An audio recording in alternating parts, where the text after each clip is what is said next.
And another glorious talk about Blind Guardian. This time it's the Forgotten Tales. I don't forget that. Welcome Mark, welcome Ronnie, welcome Markus, welcome Andre, and in perfect harmony, Tolman and Frederick. That might cause trouble later on. Why are you here? You invited me? Okay.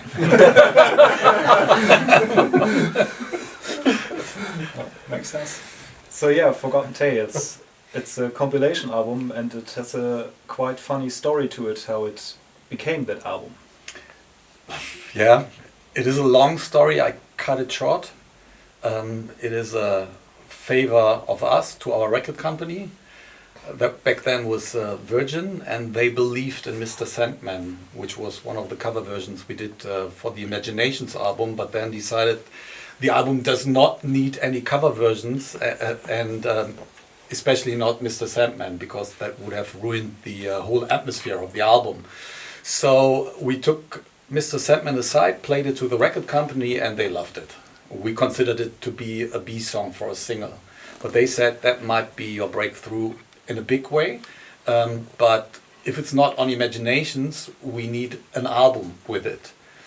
We did Imaginations in the beginning of 1995, went on tour, and agreed on doing another album and didn't have a lot of time and obviously not a lot of ideas what to do. So we were thinking about a kind of different best of album, coming up with ideas for different cover versions. We're looking for cover versions we did in the past, Barbara Ann obviously, and some of the other stuff we did. And we just had a very small time frame in the end of 1995 and the beginning of 1996. And we decided that would be the right moment for such an album. We later on called that The Forgotten Tales. When we did it, and with the support of the record company, it was obvious that we needed a video to make Mr. Sandman a major hit. We also went into a video shooting during these 2 months. So that is a world record for Blind Guardian. The way we did The Forgotten Tales is quite unusual. True. Yeah. But there might be something to add. Yes. Before we did Forgotten Tales, there was always the idea to do some acoustic songs or maybe do an acoustic album one day. So I think we mixed it up and said, hey, why don't we play some of our songs in acoustic version with acoustic guitars and try to rearrange them a little bit, which fits better to acoustic guitars, and so we came up with Bright Eyes acoustic and stuff like this, which was quite interesting. We even played it live a couple of times. We were still on tour in '96, and I remember that we added some little acoustic blocks, playing 2-3 acoustic songs in the middle of the set, which was something that we have never done before. And never done afterwards. And later on, I adapted, I think, the acoustic solo for the heavy version because I liked it better than the real solo. So yeah, it's acoustic and cover versions mainly on the album, and there are some covers on the album which are near to the original, and some have a Blind Guardian twist. So what do you like more? Which way? Just playing along the original, or give it an original Blind Guardian twist? Depends on the song, I would say. If you take an old song like something from the Beach Boys, of course it needs a twist, and of course you will do something funny with it. But if you have a Dido song or something, how can you put a twist there? It should be serious. Yep. Mm. Yeah, but I even like some old songs more on this album, from the arrangement at least, more than on the original album version. For example, Lord of the Rings I like a lot. The new part in it, and another outro, no? You sing there on the end, no? There are some parts, yeah, exactly. There is a big mid-section which is completely different. Yeah. This is also a fan favorite. When we play that live nowadays, the people always turn into the I Keep the Ring part, which originally has not been there. So that has been rearranged for this particular version, and it gives something special to the song. That is right. Yeah, absolutely. I liked it a lot. There are great moments on there, and I believe that could have become a really impressive album if we had a little more time. Basically, we had to do some songs just as they were on the album, like A Past and Future Secret or Barbara Ann, and if they would have gotten a relift from us, then I believe that would have been a very impressive album. And the idea of the album still lives on. This is one of the reasons why you are here. On the reissue version, there will be songs which have not been featured on the album so far, like All the King's Horses, which is one of our original composings in the early period when you have entered the band. And there are also some other impressive cover versions which are featured on this new reissue, like You're the Voice, a John Farnham cover we did. And you can see that we're living music and we're also living these cover versions. And to me, it's really, as Andre said, a question: what does a song demand, and how can we make it our own? Like, for instance, The Wizard does not have a lot of differences in comparison to what Uriah Heep originally did, and it's one of our greatest cover versions, if you ask me. But the same can be said about some of the more weird cover versions we did, like Inagada Davida, for example, which is a quite fresh one. This is a very disturbing song in general because it's so, I don't know, it's just a weird song. You can really feel it's a 70s song, and it has that 70s attitude, and we switch it into something even more psychedelic, but with a very threatening approach, I feel, which the song in the original version doesn't have. So it really depends on the song and how we relate to it ourselves. Mm. So talking about these new B-sides, Fredrik, do you have a favorite, or did you have a song which you had problems with recording? I definitely I would pick maybe Inagada La Vida, because it was my first cover version to play.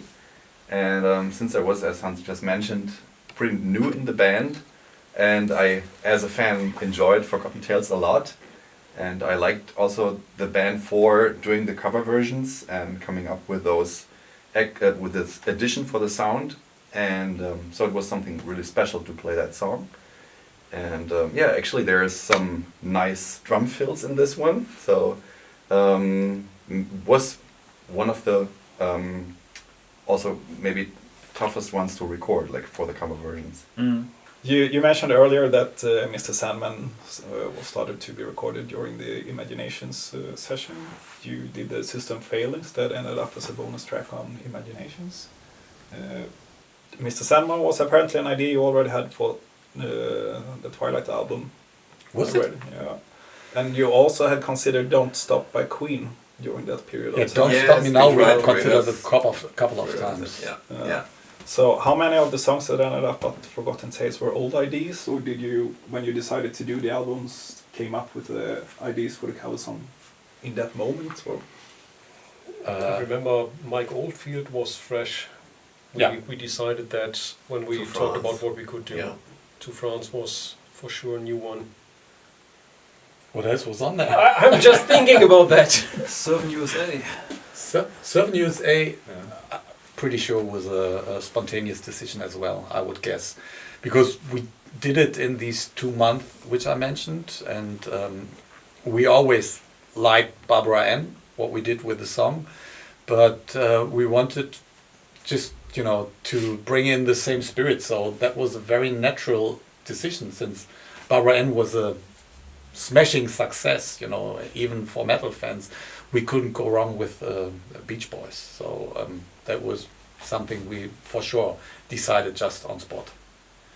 And I think, like, if we're talking about the individual songwriting of Blind Guardian, it was also obvious to go for a song like Black Chamber, because there were some additional ideas, but the way they were worked out went into a certain different direction. So there was a very creative period we found for doing this album. Wasn't there a Theater of Pain version where we thought we could make it better with a bigger orchestra and stuff? Yeah, like that?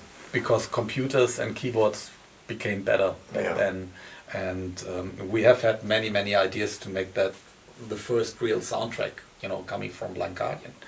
And when Matthias then started working on it, we were completely blown away, because it went exactly the direction we wanted it.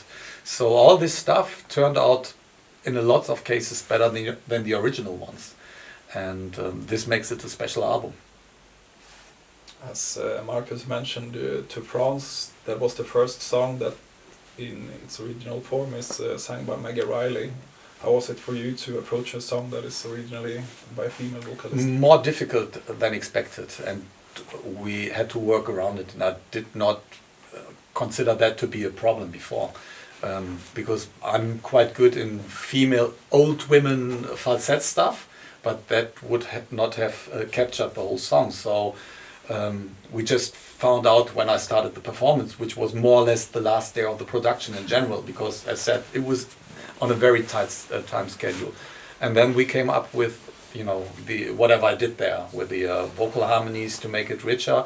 And this for sure has been one of Pete Zilk's most important moments in Blind Guardian. He produced the songs which we did anew during that period, and his input was very valuable. So the album has a strange history, but has found some fans over the years. So could you imagine doing a second part of Forgotten Tales at one point? Yeah, for sure. I mean, it's a waste with regard to that we used the cover versions we did with you for this reissue. But the songs are simply too good not to have them featured on any of the albums, and therefore it makes a great value for this new edition. We have spoken about it a couple of times, and we have plenty of ideas. It is a question of time when to do that, because we're running late with the orchestral album. Therefore, we're also running late with the next regular Blind Guardian album. And this all has to be accomplished first before we really can consider doing some additional stuff like the Forgotten Tales 2. But I could imagine that this would be a very impressive second attempt and would enjoy a lot of people. And it would be lots of fun, because it's Yeah. it's a different kind of work. Yeah. You cannot do always the same things, and it's great for us to do something different and work on something different. Yeah, and it's on spot. Like all the stuff we're doing is, like individual work. You prepare yourself at home, you do the arrangements yourself at home, and by doing an album like this, there would be a far more concentrated period in the studio where everyone would be involved, because it's more of a natural process. So my expectation for this second one would be very high. Freddie, you also mentioned that the album was inspirational for you. Can you explain a little bit more? It's not in details. It was inspirational for, or just, I would say, the band status rose in my eyes, because I liked always bands that came up with more than only one sound, and I found it very cool that a band that was known for speed metal stuff in the older days turned into more orchestral stuff for the Imaginations album, and then all of a sudden came up with this acoustic versions of their own songs, and I really loved that new sound, and as an addition, and also the path that was kind of shown with what is it, the song again? Past and Future Secret. Thank you. You're welcome. Yeah. Thank you. Thanks. That's,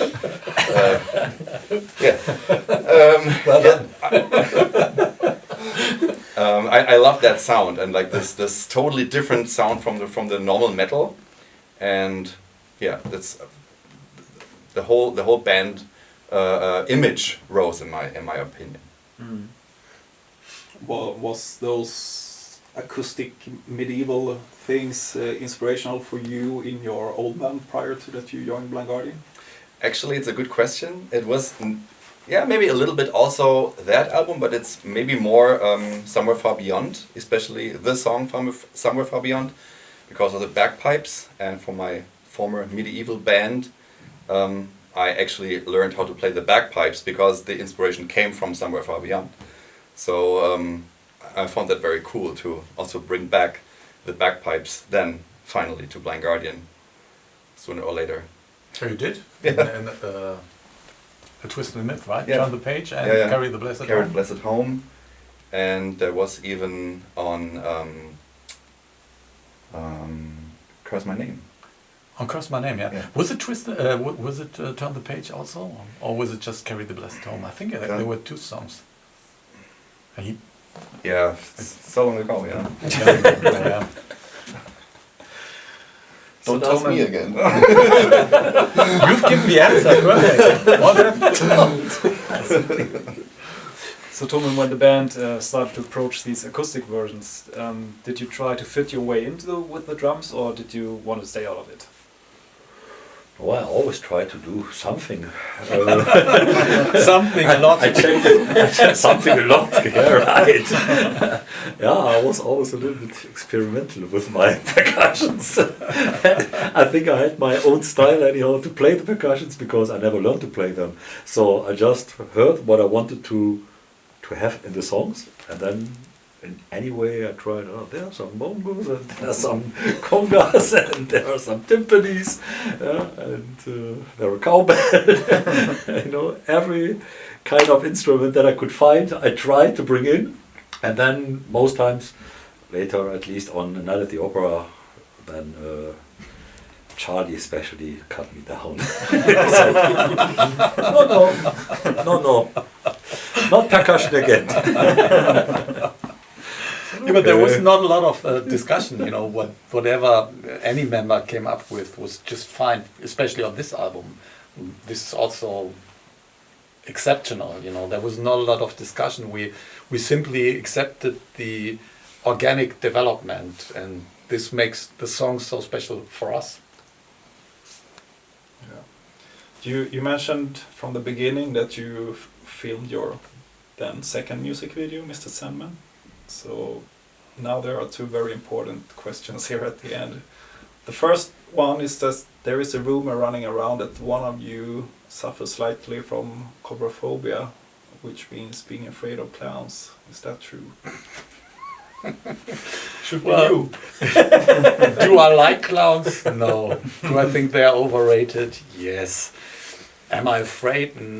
Apart from Pennywise and apart from the fact that I'm a great Stephen King fan, no, I'm not. I simply did not like the video idea. I mean, we were really, I won't say forced with money, but we were convinced, you know, to find that video attractive, because we were told we would get heavy rotation, which was not the case, and we were told that this is the best video company you could get back in the days, which is a fact. It was the best company, and they did a good video, but the story was simply not suitable. Yeah, of course, I'm a Stephen King fan, but Clowns and Andrew Sisters, that never worked for me. And we, you know, it was a fashion, like Freddie Mercury did the cleaning woman thing, and there was a band called the Bates who were like, and that was a Virgin band, they were dressed in women clothing, so it was kind of trendy to do that, and then, you know, by the fun, you know, men wearing women clothing, get that into heavy rotation. Yeah, but we had bad luck. There was that. It didn't work. Yeah, but the story behind this was that there was in that week that the video was released, a young boy was captured. And it was a drama in Germany, and we had this scene in the video when the bad clown, you, The one who is afraid of was clowns. shaking a young kid.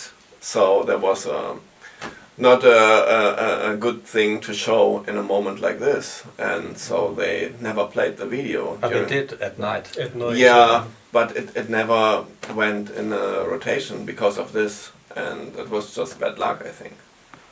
Things like this can happen when you do the wrong thing in the wrong time. The video turned out better than Hans is expected. afraid of vampires. That is true. That is very true. Yeah. And of flies. Especially Klaus Kinski. But I'm getting along with flies nowadays because Since when?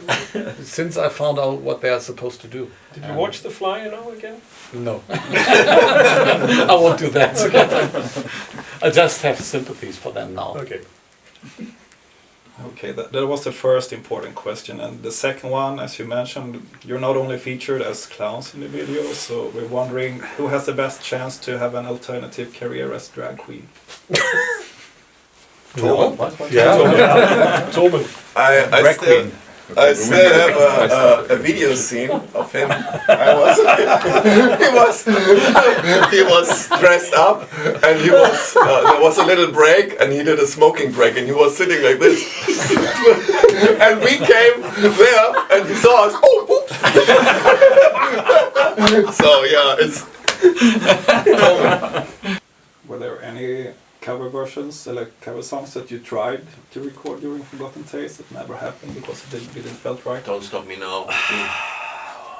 Before that, there was a kiss. Oh yeah. yeah. Watching you. But I refused to sing that. We refuse to let you sing. Maybe that is the case. I cannot recall. Hansi's not the Paul Stanley guy. But that That's a is Gene. That's a Gene song. Which makes it worse. He's not a Gene guy either. Maybe you could be a Peter Criss one day. yeah. Yeah. Yeah.